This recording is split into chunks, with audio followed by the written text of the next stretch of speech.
Love Your Kitchen, Designing the Heart of the Home, proudly sponsored by Blum, the podcast where we explore the art of crafting your dream kitchen. I'm your host, Faye Newman, a freelance kitchen designer with a passion for creating spaces that truly reflect the heart of the home. Hello and welcome to another episode on the Love Your Kitchen podcast. As ever, thank you very much for joining me. So today I'm talking to the lovely Ashley Stanley, who is one of the co-directors of an independent firm based in Little Aston in Sutton Coldfield. And I'm really excited for this conversation because I know Ashley well, but I think for you guys, listening or watching, you're going to gain a great insight into sort of, the independent kitchen market, the difference between, say, an independent firm and maybe a high street brand or sort of a mainstream sort of national chain. Also, they've been recently nominated or shortlisted for a NEFF Design Award, which is amazing. So we're going to talk a little bit more in depth about the most popular sort of NEFF appliances, that they incorporate within their design for their clientele. And then to finish on, we've got two amazing kitchen examples to talk you through. One super traditional, timeless, in-frame kitchen, and the latter is, or the second option, is a handleless sort of, mix. I'd say it is still timeless in its own right because it's got the wood grain and stuff going through it, but it's a polar opposite to the in-frame, and we'll just talk through some design features and the vision for their clientele from that. So hopefully, you can gain some good inspiration for your projects. So Ashley, welcome. Thank you. Thank you for having me. Oh, you're welcome. So let's now talk about the ethos behind, a sort of the independent difference, for instance. So how would you say, so sort of from when somebody first walks into your showroom to sort of the I think it's a big long journey, isn't it, when you're buying and planning a kitchen? Yeah. I think most people would suggest that it's an 18-month plan from when they're first thinking about it and actually buying a kitchen. So it's important for me when someone walks into this showroom to be inspired straight away. So it's the old saying, you can't change your first impression. So, and notably when they walk in here, we try and educate them because this journey is a big, wide journey to go on. And try and simplify it. What you tend to find in the independent world, they won't have big showrooms. They'll have 5 or 6 working sets, which they can show you. But ordinarily, you can show someone, well, let's start this journey. Are we going modern? Are we going traditional? Are we going contemporary? So your moderns is generally going to be your slab door, or your shaper style is going to be either your traditional, and your in frames. You can make both either or a contemporary looking kitchen, but that's the starting point with the journey. And I think when you walk into an independent showroom, small teams, you'll find that you're probably dealing a lot of the time with the business owner, or at some point you'll deal with the business owner. So he's the decision maker. Yes. We don't tend to do the 50% sales or nothing like that. We lead with honesty and transparency when we're doing the quotations. So the nice thing is with dealing with an independent, we're not following a footprint as such. We've got a lot more options. So that's store styles, where you'll find the nationals have to follow a footprint. Yeah. Where we don't. So it depends on when we talk about affordability, what can we achieve in that, budgets, styles.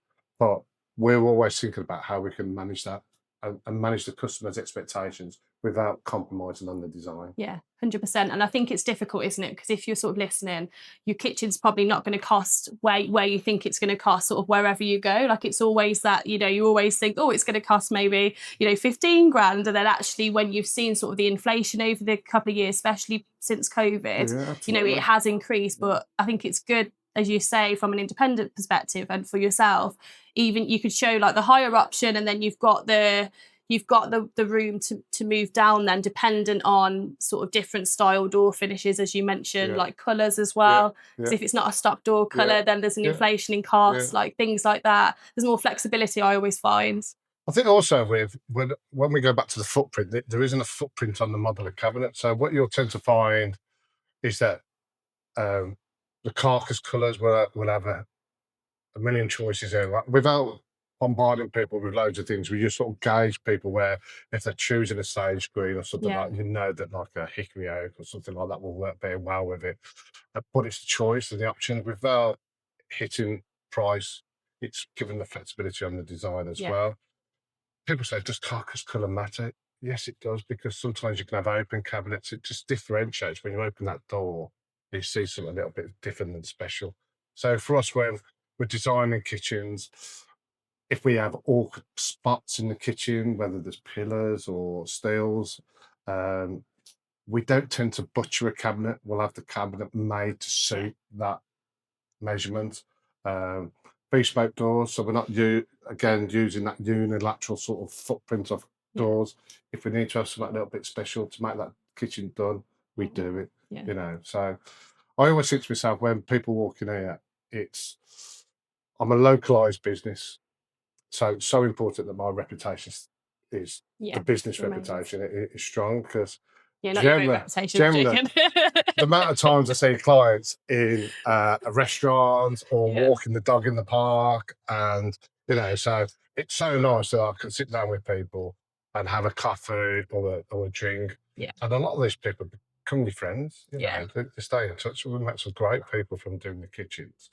But I like to think that the team here, and I'll say this about a lot of independents, is that they're passionate people. And I always think to myself, if I don't get the kitchen business, I like one of my local independents to have it, because it's so important. It's a bit like supporting the high street, isn't it? You go to your grocers or your what's the name. It feels a bit like that. And people think because you're going to an independent, oh, it's going to be expensive. No, it's not. Your options are wider and better, and it's a clear indicator of what they can do. They're not just being told that this is what you can have. We listen more to the client and say, what's your wish list? What do you think of? And it's that transparency as well, you know, about certain elements that they want to include, you know, the non-negotiables, like what there's movement on, and then that's sort of the way that you can sort of, you know, almost just aid them and find the right range, find style, etc. It's like, it's one of those products where if you went to buy a car, you know what a car costed. If you was looking for a Ford motor car, you know that the cars are going to be 20 grand or 22. And kitchens aren't like that. Kitchens is what you're putting in the shopping basket, but no one knows really what the cost of what you're putting into that shopping basket. So it'd be like going into a supermarket, filling your basket up with no price tags on them, you know. So, but with this, we understand that. So we try and work and understand people. Right, I want that oven. So why have you changed that oven? I would like the look of it. Okay, let's just be careful here, because we've got that oven in 6 different choices. So we talk about the needs then, about, right, how have you thought about not cleaning your oven again because we've got pyro? What's pyro? We explain things like that. But also technology's been given so many different things, like with the Wi-Fi appliances, what they offer, how you can control it from your app. It's not for everyone. We realise that, but it's a changing world that technology and AI is becoming more and more obviously in the business. So it's just working out all these little steps with clients. So I think that's what the independent will give you, and generally they'll demonstrate it in the showroom. So we've got appliances in here that we can use from Alexa, and we can control from an app, and we can show you. And I think also with an independent, we like to maintain a relationship. So people say, well, how do you maintain a relationship when you've sold the kitchen?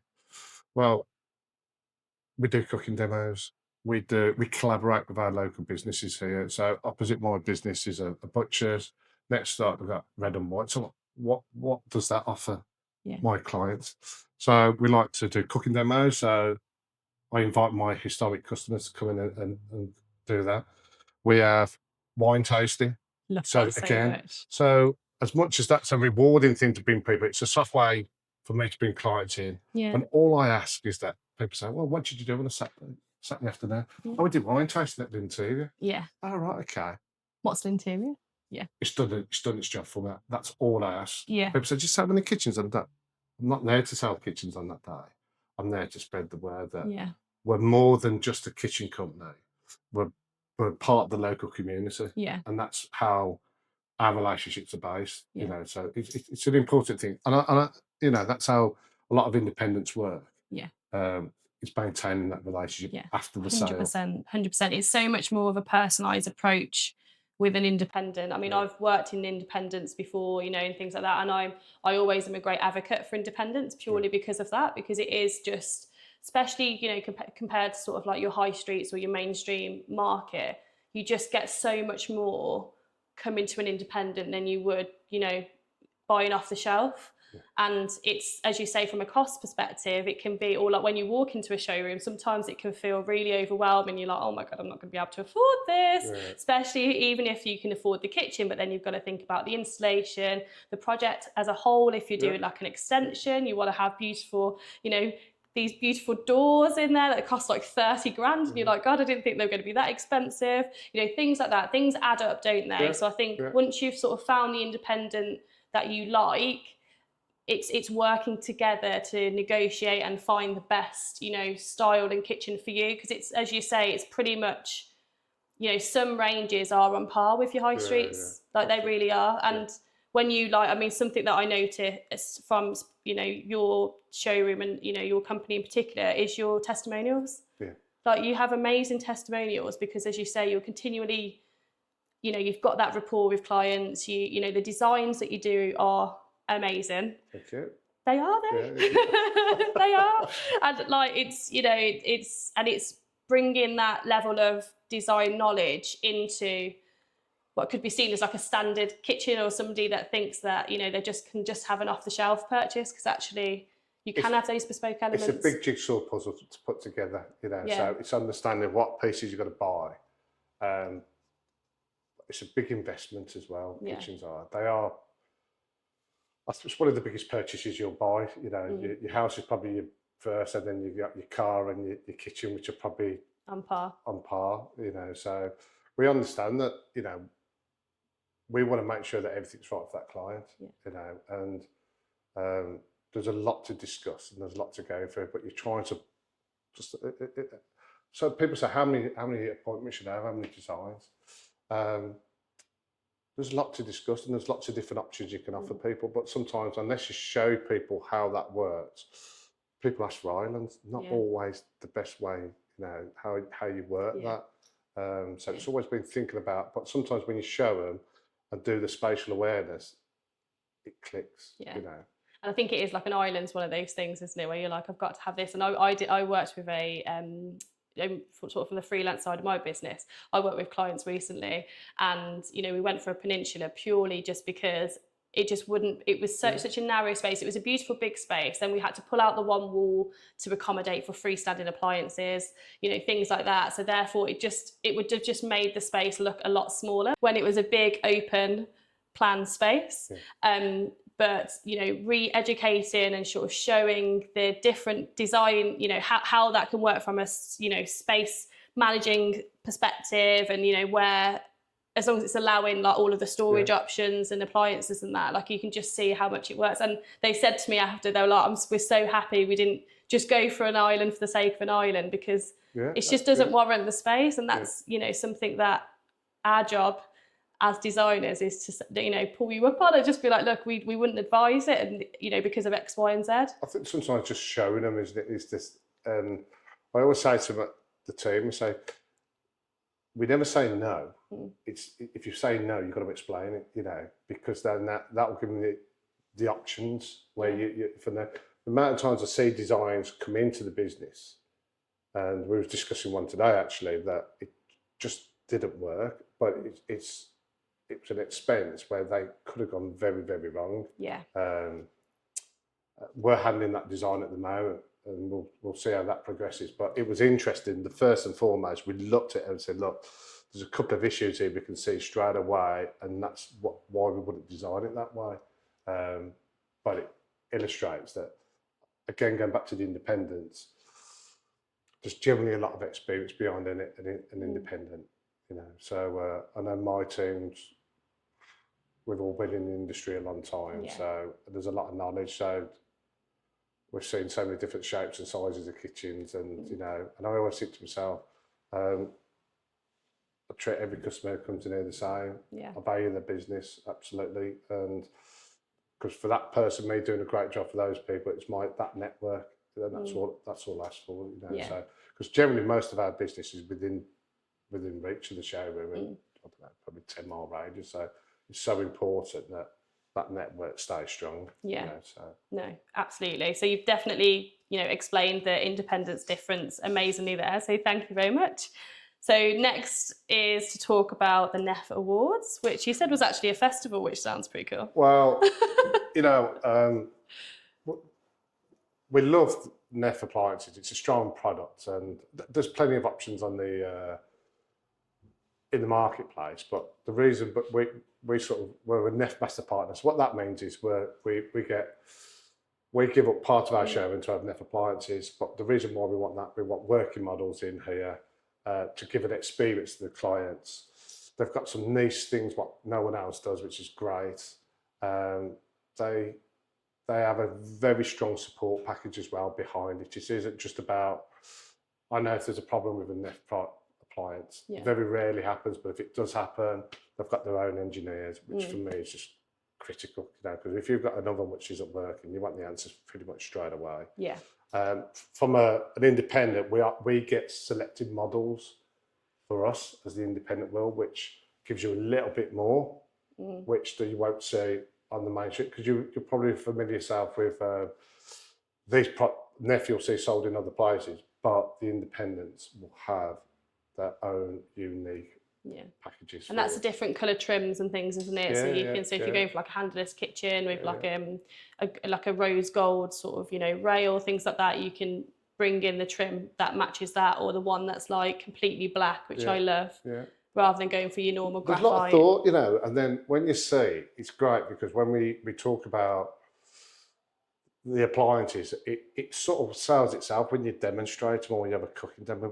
We don't need to hard sell the NEFF appliances. It's a brand of itself. People see it on TV and when they've seen the Great British Bake Off and stuff like that, to see what the door does. So it's great. So going back to NEFF Master Partner Awards, we were nominated for Best Kitchen Under 30, and that goes to a panel. And then we got selected, we got shortlisted, and we was invited down to Windsor. It was lovely. I can't thank NEFF.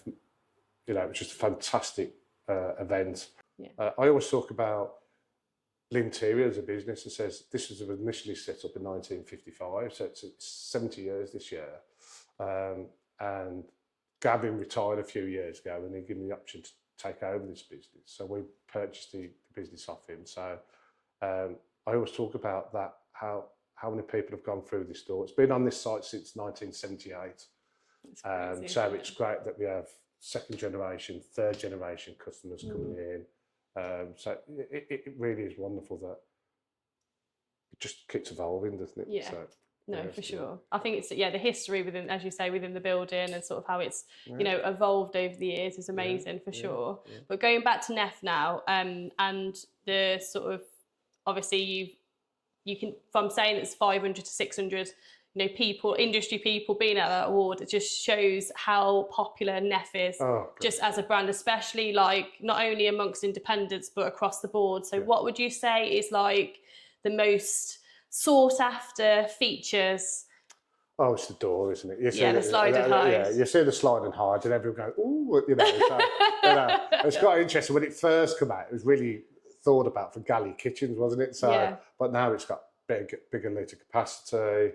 Yeah. It's still something they've got. Yeah, 100%. And it works great. And if you're stacking appliances and stuff as well, or if you've only got like a meter, we've probably got a meter here, haven't we, or 900. Like if you've got sort of an oven tower or something built under here, you haven't got 600 mil worth of door to think about, or slightly under. It just allows it to. It's the space saver initially, but it's just a sleek looking piece of kit. You know, it just looks. It's great, you know, for the eye, and it works well. But ultimately, it's a strong appliance, you know. I always think to myself when I talk to clients, say to them, look, don't compromise on those. Yeah. There's certain things you don't really want to compromise on. I think good appliances will last you the test of time, won't they? Definitely. So, no, 100%. And like you mentioned, some of the smart features and the AI. Yeah. So NEFF are obviously on the bandwagon for that, I would imagine. Yeah, they've been doing it for, you know, they've been doing it for a few years now. So I always use this as an example when NEFF used to come and visit. One of the guys he's retired now, lovely guy, and he'll go, Ashley, I'll be with you at 1 o'clock. And he said, I'm buying lunch. And he would come in with this big potato about this big. It was massive, just a potato. And I'd go, what are we doing with that then? He says, we're cooking lunch. So what he used to do is put it in a combination microwave oven. So I'm talking like a brick size potato. And he'd put it in the combination microwave oven, 22 minutes. This potato will come out the best potato you ever have, because generally people's foresight with microwaves is you put the potato in, sit a bit hard on the inside, soggy on the outside. But the combination microwave is a different animal. Yeah. It's a game changer. So for 22 minutes, in that combination microwave, crispy skin, fluffy potato on the inside. That was our lunch. Yeah. We always joked about it, so we've had some good fun over the years. So that's how, in all fairness, quite clever, marketing. It come into. So I'm learning the appliance at the same time. Yeah. And also, I suppose, a jacket potato in just a conventional oven would take that size would probably take an hour and a half. Yeah. Mine are an hour because we're just in rented accommodation, standard, fan oven. So we're grateful we've got a fan oven, to be fair. But that would have just our potatoes take tiny potatoes take an hour. And also, when you're using the combination microwave, you're not heating up the 71 litres, are you, or of the oven? You're using this small compact oven. But utilising all the skills of that oven, so it's still a microwave, still an oven, and then we combine them to create that. Yeah. And that's part of so important when we deal with clients, and they might think an oven's an oven. No, it's not. There's more to it, and depending on your lifestyle, can influence how you want your cookers to work. So again, we go back to the potato. So I say to people, so busy lifestyle. Think about this. Well, why use Wi-Fi? Why should I? And I go, well, think about it. Let's just put some potatoes. Wake up in the morning, put your potatoes in the oven. An hour before you leave work, go to your app, turn your oven on. Yeah. You walk through the door, your potatoes done. Yeah. Or whatever, whatever time you want. Potatoes done, you walk in and you're eating. You've probably got an hour back of your life. What can you do with that hour? Go to the gym. Or I don't know, but there's loads of things that hour can give you by utilising the skills of these appliances. Yeah, I think that's what I'm finding, especially with the smart appliances now. Like even if you're sort of listening and you're sort of like, oh God, that's quite a scary thing because it's not been around too much. You probably think there's going to be more things that goes wrong with it. There's all of these sort of assumptions going through your brain, but effectively the appliance companies has put so much into the technology behind the scenes to save you time. That's essentially what it is. It's efficiency and time, all of those features, and it's amazing. I mean, I'm happy about how many the potato-based content that we're talking about today, because that's a great, simple, valid. You know what? I always say, it's no point me talking about some wonderful TV cooking. Let's keep it simple. I think Delia Smith made a fortune from just doing cookbooks like a simple range, wasn't she? She brought this how to do boiled eggs, how to do mashed potato and stuff like that. So sometimes when I say to people about appliances, I'll give them the baked potato. But I said, just watch some of the YouTube, follow a menu on YouTube. Have a look at it and don't be scared to use your appliance, because I think sometimes people get stuck in the habit of it's a bit like the washing machine, we just use the two functions. Yeah. The ovens here have preset menus, so they can even help you step by step by using it. Yeah. So there's plenty of choice with those.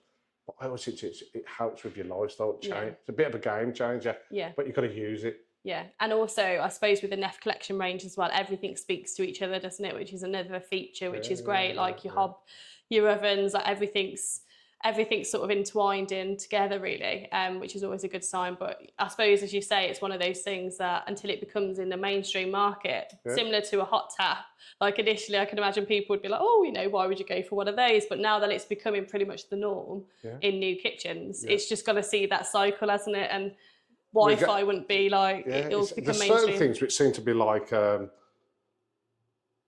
footprint of our kitchens in a way. Sometimes there's certain things where we think we talk about it. They're the necessities. We talk about like the appliances. I always think about having good appliances. You don't have to have the top of the range appliance. Yeah.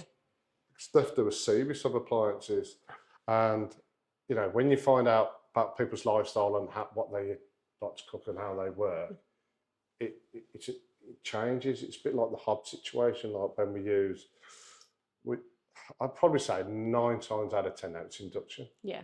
Very rarely gas now. Yeah. And we find the efficiencies are so much better. And then going back to cooking styles and methods, just educating people, because first and foremost, people are used to seeing the flame, but when you start changing what the hobs can do, they can simmer lower than gas. And what you can do with it is just amazing. But it's the efficiency, so it's the cost saving as well. So especially in the world we're in at the moment, and also cleaning as well. Oh. I mean, we've got. I am a gas lover. We always have had it at home. I suppose the difference was, the ceramic and then also the gas. So everyone's going to go gas all the time. But as you say, with induction now, it is a game changer. And I think, I still have clients that come to me as well. That's like, it has to be gas. And I'm like, and it's just showing them what the induction does. And like, as you say, like looking at videos online and stuff, and actually going into a showroom, like, like yourselves, and understanding and seeing the efficiency of them. Yeah. It's instant. And I think initially people said, well, I've got to change them saucepans. I said, but everything's come down. I get that.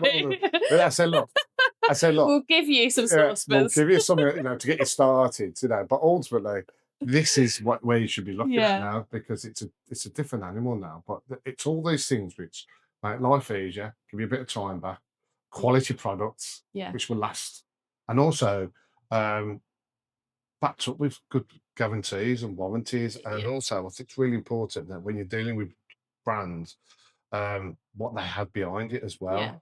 So going back to the independent, I think that's why we can act very quickly. Because we're decision makers, you're not going through layers and layers of a team in a different building or anything like that, which are the horror stories that we hear. Yeah, if you phone here, you tend to, you've got a good chance you'll be speaking to me or the business owner, So for small teams, we care, we understand it, and we're knowledgeable. Yeah. Big things. There's no, when you're discussing things and you show people what all these things can offer, it's more than just the price. Price, I know it's important, but also getting an understanding of what the benefits are. Yeah.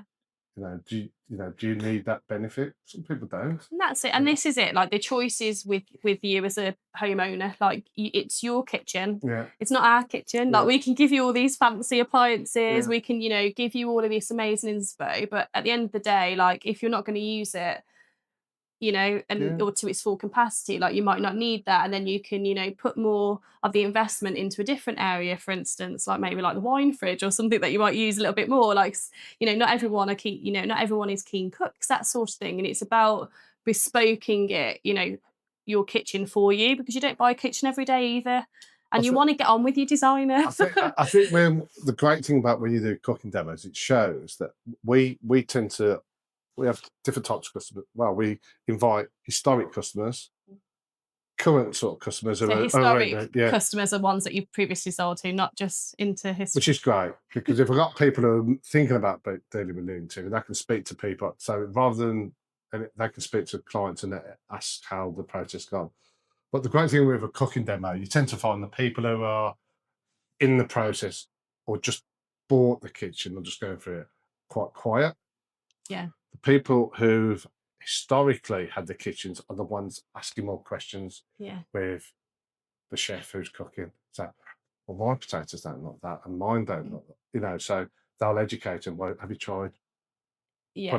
This is and what then it it should passes on to them, the new clients, which is etc. Which is what you want essentially. Yeah. Amazing. So thinking from a practical perspective then, what's your top piece of advice for a homeowner who is trying to decide which appliance to invest in for their renovation? Again, I always think about how you want your design, because there's different opportunities within that design. So it's, if you're thinking about islands, do we have an appliance in the island, which is a good idea, because the vented hobs and the down just gives you massive more flexibility than we've ever done, rather than have island hoods coming out the ceiling, which blocks your visuals. So it's more slick, it's more modern. I tend to find that if I was looking at the most common, what we probably sell, it's the single oven and the combination microwave with a warming jaw built in. The nice thing is it's high level cooking. You see what's going on all the time. You're not bending down. You see, and it's more controllable because it's all in front of you. Those are sort of some of the aspects when you look at appliances. Is that some of the benefits what they offer. You know, is that I'd probably say that's the most common one. So I'd say probably the most common hobs we are doing now is probably the vented hobs or the downdraft. So they're very similar. Probably you get a bit more with the vented hobs. You've got the extractor built in, so it looks amazing when you're cooking and it's pulling in the steam. It's a real. I think if someone walks into your kitchen, you see a downdraft or a vented hob, it's definitely a talking point. It's a wow. It's one of those things that you're like, let me just go and cook something just to show you. Look what this does, you know. Let me get some water in the pan just to show you. So we're finding, people say to me, well, what's the most common? And I go, I don't know now, because it's very close to the downdraft or the vented hob. What I can say is definitely that we don't sell as many hoods on the wall. Very rare, you know. So I don't know if that's because we're doing more in islands or peninsulas. Sometimes when you're doing the more traditional, when we're doing the mantles like behind me, this is a beautiful example. We'll have a canopy hood. Again, this will have a range, but again, there's no reason why you couldn't have 2 single ovens and stuff like that. So it's about hiding it, I think. It's making it more concealed. I think that's what, regardless of whether you're going for your modern or traditional, like behind us, like it is just, and I think it's because you've got the choice now. The choice is out there, isn't it? And they're good. It's not like it's an inferior product to go for if the steam goes down as opposed to up, because that's what we're used to for so many years. Like it's come on so much now, the technology, that the odor goes, like there's no odor essentially. I remember someone was cooking onions on a venting hob like near me, and I was about 1.5 meters away. Couldn't smell it at all. Until you see it, you won't believe it, really. I always say that to people. I mean, anyone wants to come in the showroom, we'll show them, you know. But I think what's changed over the last many years is that the kitchen now is the social point, isn't it? When we have people around, that everyone's in the kitchen, aren't they? Everyone's congregating around there. Or if it's a summer's day, the doors are open and you're winging in and out of the kitchen. But you want it to be a bit like your lounge, because you have the nice settee, you have the nice flat screen TV, nice floor. The kitchen furniture now. Yeah, it's so true. It's so true. It's not just a built-in option. It has to exist with the rest of the scheme. Generally, the kitchen I find now is more the room for the family. It's for everyone. It's where people spend so much more time. And it's interesting that how designs have changed and how the appliances make a change in design as well. And it's not all about. We want practicality, but we want it to look like furniture, rather than a commercial kitchen as such, So this leads us perfectly onto us discussing. We've got 2 amazing examples, as I mentioned at the start, to go through. So we'll go through the first one now. I believe it's the timeless in-frame project that we're looking at first. Okay. So what was the client's vision sort of for this kitchen, and what were some of the sort of design parameters that you had to think about within this design?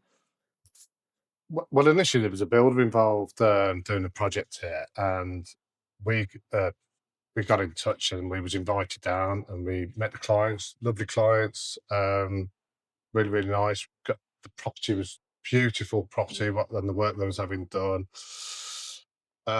Initially, we was talking about what sort of styles they were thinking of, and it was definitely leading to a traditional contemporary sort of thinking more in frame that what the client wanted. I went, okay. So we took a bit of a remit. There was a couple of things there where the design, it's an open room, there's a soft area. They wanted a nice island where they could eat, and then they wanted a secret pantry as well, which led into the utility, which was beautiful. Which you literally can't see, to be fair, at face value when you're looking at sort of the image that we've got in front of us. And if you're watching on YouTube, you'll see this. It's integrated so well that you wouldn't even notice. Which is the beauty of a secret pantry. So it followed on quite good, actually. I said to the clients, we're having an open day, but why don't you come down and just got some measurements, just come down and have a look. Well, they come down, and as soon as they walked into the showroom, they fell in love with this set. So this is what we want. So if you look at that design and you look at this set, Yeah.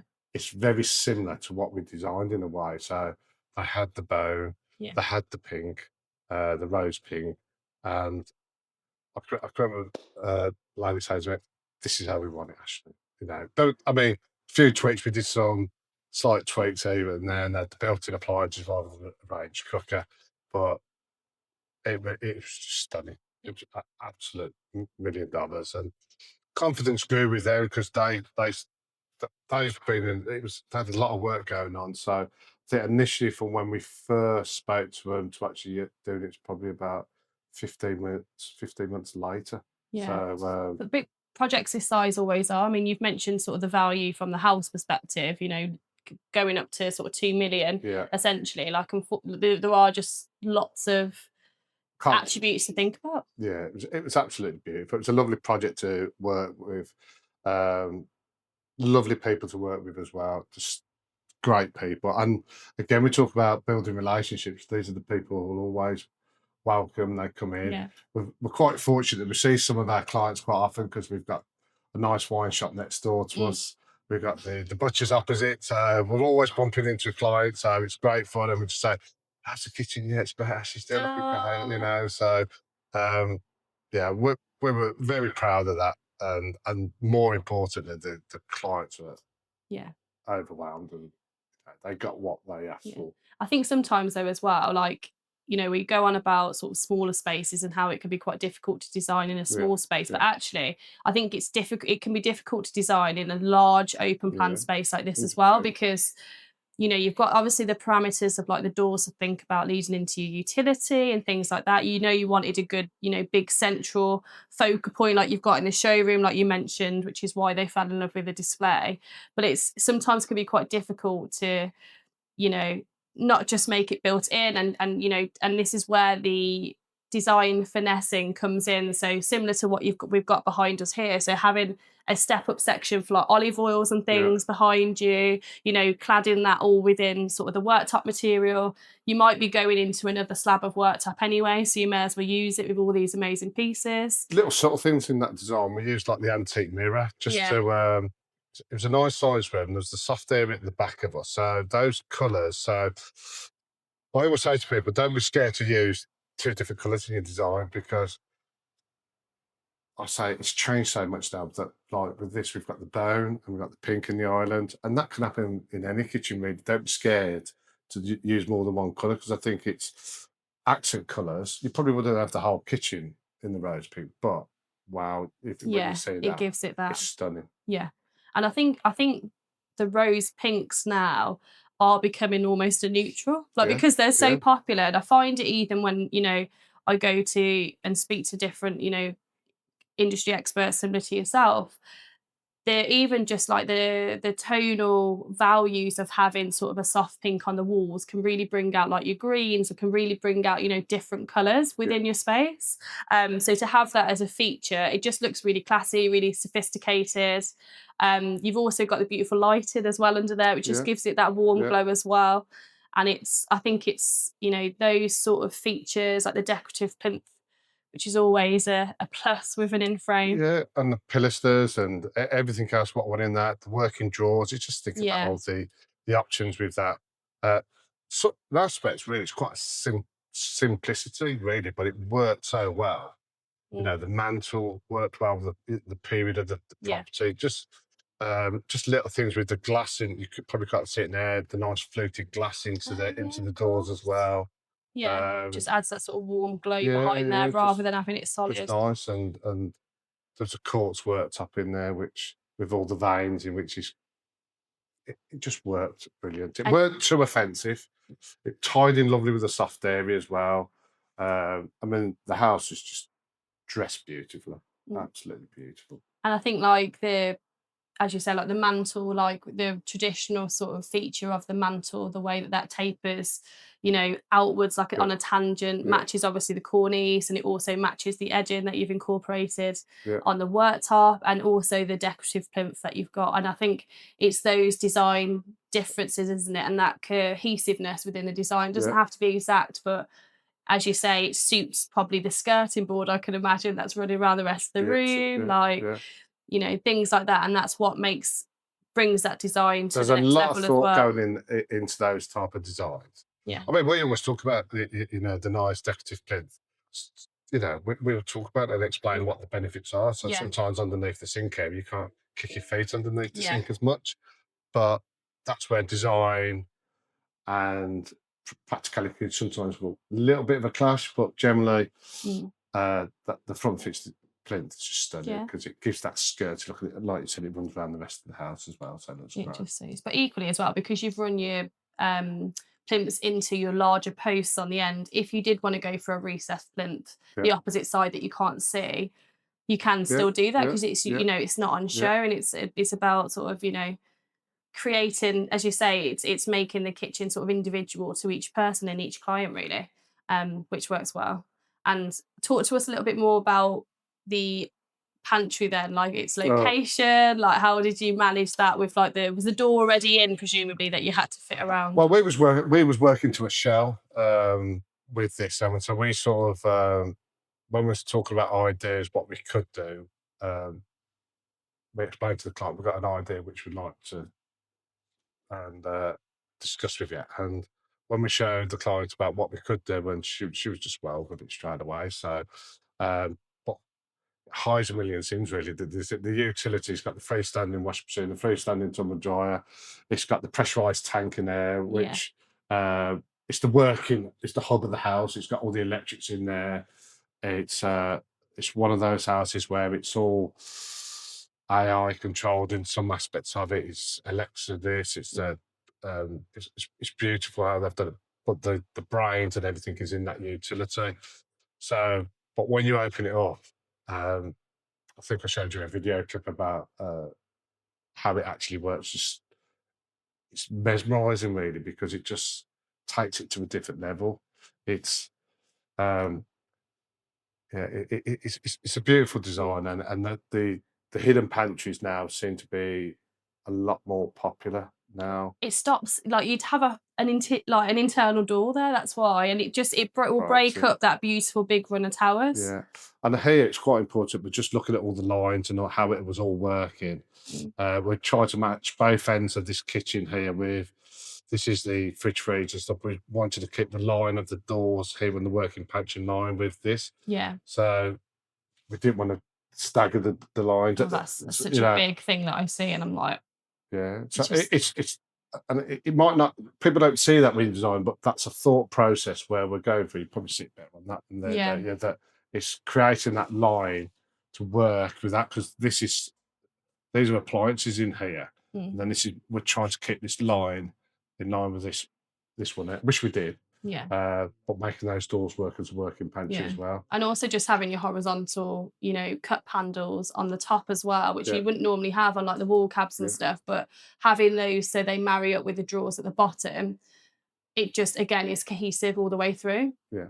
And it works, and you've got your square back plates on your cups and your knobs as well, which is always, again, something to consider.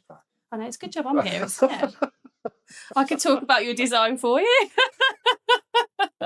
But yeah, it all just works beautifully for me, and you've got the reflection from the mirrored splashback as well, leading into the rest of the room, which again, if you've got a nice big space, that can really, you know, show that off and show the extent of the, you know, the space that's available.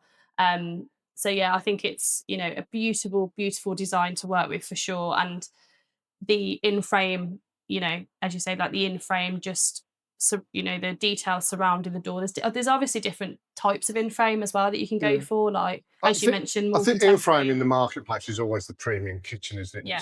It's probably the top end, isn't it? So again, going back to when you're looking at budgets and thinking about budgets, you're always going to have the premium kitchen is going to be your in-frame, which generally is, I don't know, 20-30% more than a lay-on door, isn't it? So the reason being, there's more moving parts, isn't it? I always explain that to people, that when they make the kitchen, you're going to have the frame, the door, and the carcass. So it's generally 3 components on a wall unit, where standard lay-on door is the carcass and the door. So there's a lot more work. So that's generally why they cost more. Yeah, for sure.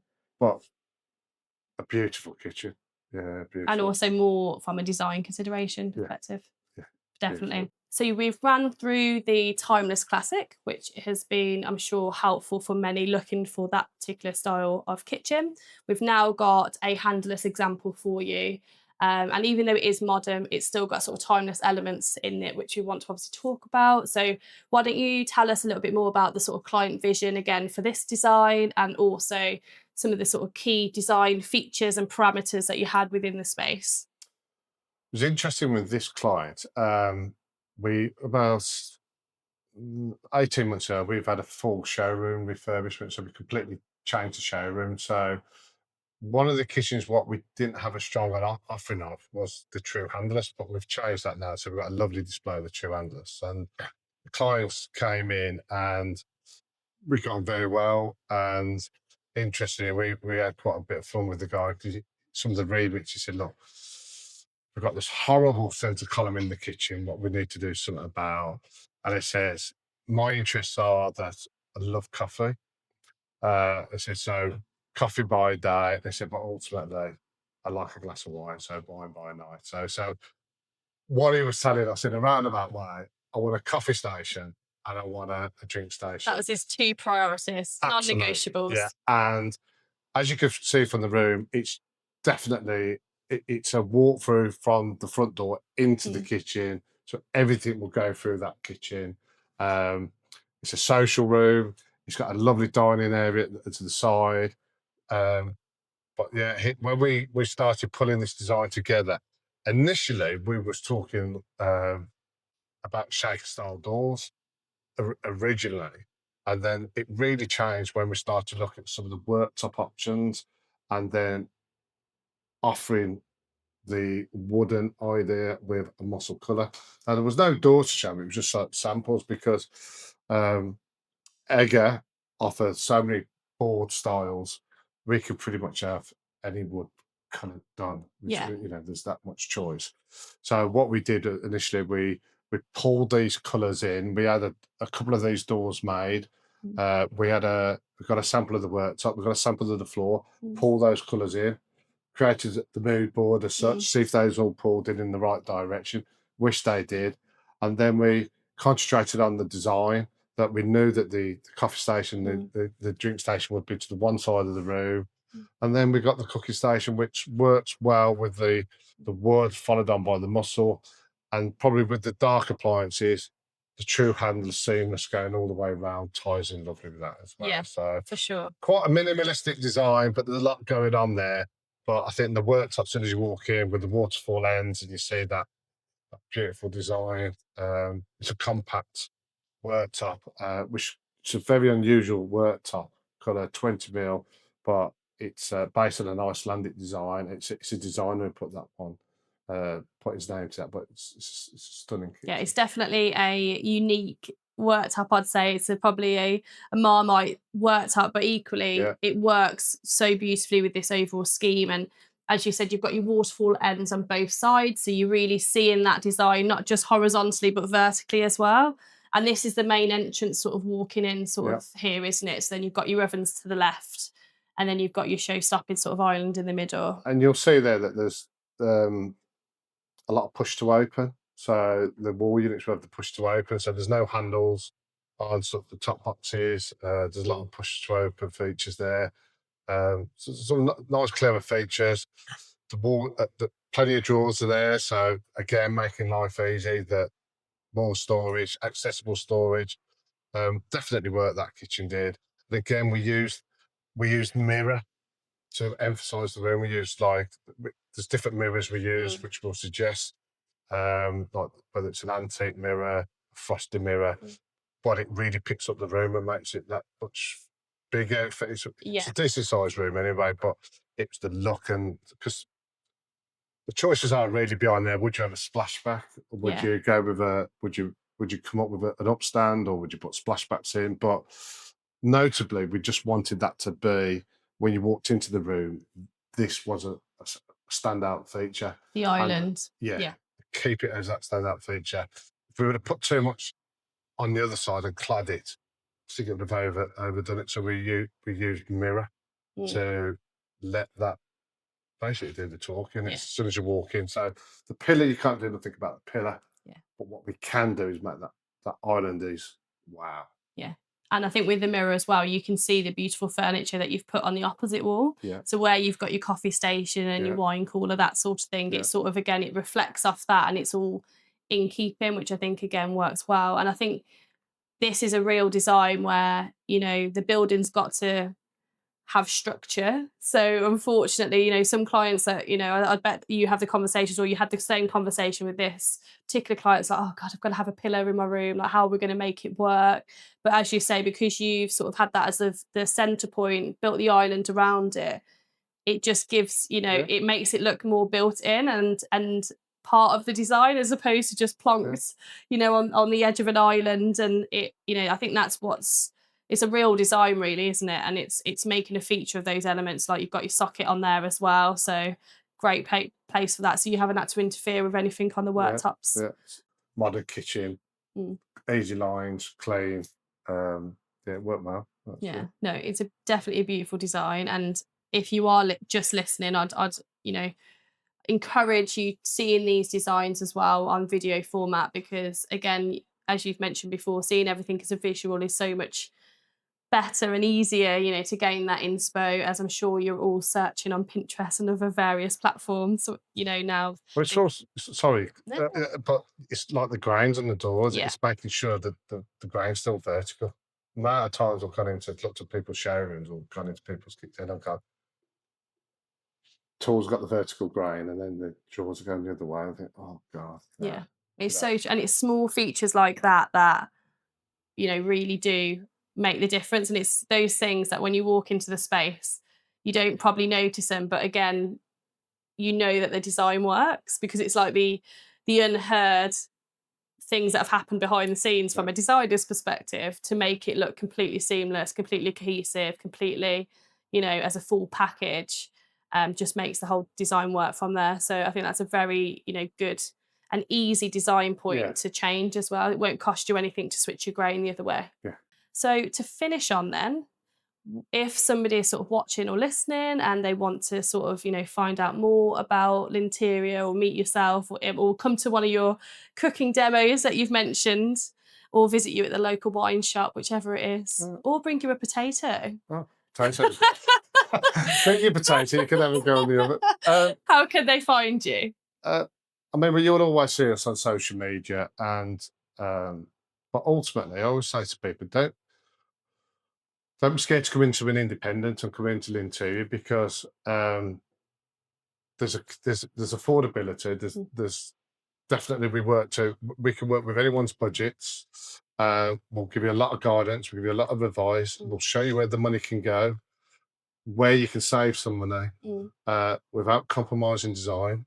And sometimes when you're dealing with that independent, you can sort of, we can show you different styles of doors. They all may look the same, but it's a cost difference. And sometimes the cost difference is from being a man-made to an oak painted or an ash painted door. But we can walk you through that. It's not always obvious for a client when they walk in. But as we go back to, you know, there's no price tag on a kitchen, say, like a car. It's like, we don't know. So we try and show people all the little stepping stones, how to make that budget work for them. Because, you know, ultimately, everyone has a budget to work to, and that's what we try and work. What's the important things? What's the wish list? And it helps with that overwhelm then as well, because I think, you know, we're the experts. You know that people, it's almost once they get on with you and they know that you've got the knowledge, they can breathe a bit and be like, okay. I don't have to make all the decisions at once. Like, you know, you're guided through that process, which I think is really important. So you'd recommend them popping into the showroom if you can, or your website presumably is www.linteria.co.uk. And then any social handles. We've got on Instagram and Facebook, and we're covered on social media. But sometimes it's just call in. You know. You know, so the old-fashioned phone call in, because if you're thinking about doing a little bit of, you know, I'm away from the journey. We've got red and white next door, so you can always go and buy your bottle of wine. If you want to go and get your Sunday roast, there's the butcher's over the road. Then the butcher's been there since 1970. Fantastic butcher's over the road. We've got a fantastic wine shop next to us. They're great people. So all you got to do is pop in, and don't be scared, you know, because sometimes preconceived from people seeing independence as more expensive. Definitely not. It's just that the options are there.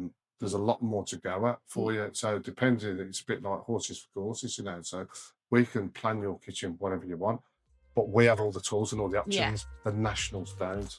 It's quite basic footprints, whereas us, it's whatever you want it to be. Amazing. That was a great point to end on for sure. But no, thank you so much for joining me and, you know, helping us continue to educate, you know, you guys watching, listening at home, and hopefully, you know, making it an enjoyable, less stressful experience for everybody. You know, giving design tips and speaking about all this, you know, amazing advice that we've covered on today's episode. Thank you, Faye. You're very welcome. Thank you for taking the time to watch this video today. If you have liked what we have spoken about, why not like and subscribe to this YouTube channel. Also, what you can do is click on the notification bell to keep yourself notified of all the new content to come.